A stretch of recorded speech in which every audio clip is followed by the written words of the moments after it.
जाजपुर गौतम बुद्ध संस्कृति भवन में ओडिशा सूचना अधिकार अभियान पक्षर पुरस्कार वितरण उत्सव अनुष्ठित हो जिला सभापति कालंदी मल्लिक सभापतित्व में आयोजित पुरस्कार वितरण उत्सव में मुख्य अतिथि भाव पूर्वतन पुलिस महानिर्देशक मनमोहन प्रहराज जोगदे कार्यक्रम को उद्घाटन करथिले।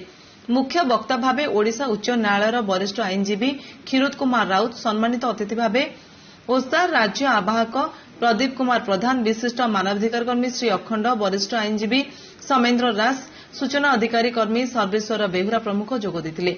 सूचना अधिकार आईन विषय द्वादश और स्नातक श्रेणी अध्ययनरत छात्र छात्री मानू सचेतन करने लक्ष्य नहीं ओडिशा सूचना अधिकार अभियान जाजपुर जिला शाखा तरफ जनवरी मास 25 तारिख में स्थानीय मिशन शक्ति सभागृह में ओडिया और इंग्राजी भाषार वक्तृता और रचना प्रतियोगिता आयोजित होता।